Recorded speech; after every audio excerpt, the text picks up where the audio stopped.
1947 সালে ব্রিটিশ ভারত যে বিভাজন হয়েছিল, সেই বিভাজনের পরে পাকিস্তান এবং ভারত দুটি রাষ্ট্র আলাদা হয়। এরপরে পাকিস্তান তাদের রাষ্ট্রের সাথে আমাদের যে বাংলাদেশ, তখন তো পূর্ব পাকিস্তান ছিল, এই পূর্ব পাকিস্তানে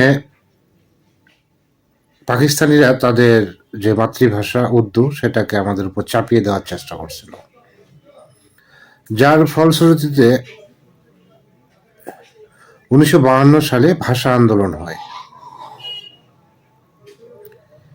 এই দুই আন্দোলনেই যারা নেতৃত্ব দিচ্ছিল তারা ছিল অধিকাংশ ছাত্র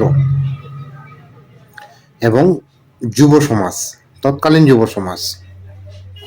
এরপর 1971-এর যে আন্দোলন হয়, বাংলাদেশ স্বাধীন হয় আলহামদুলিল্লাহ। সেই স্বাধীনতার ইতিহাস যদি খোঁজা যায় বা ভালো করে বিশ্লেষণ করা যায়, সেখানেও তৎকালীন যারা যুব সমাজ ছিল, ইয়াং জেনারেশন ছিল, তারাই নেতৃত্ব দিয়েছিল সর্বপ্রথম। এরই ধারাবাহিকতায় 2024 সালে যে জুলাই আন্দোলন হলো, সেই আন্দোলনের সম্পূর্ণভাবে নেতৃত্ব দিয়েছিল ছাত্ররা, অর্থাৎ যুব সমাজ।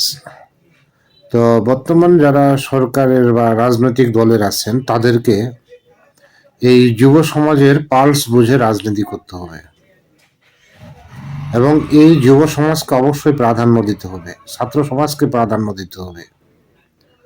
তারা ইতিহাস তৈরি করতে পারে, তারা ইতিহাস বদলাতেও পারে।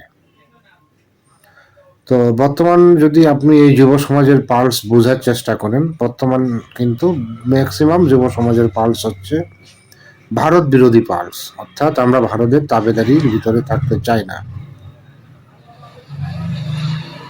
ধন্যবাদ।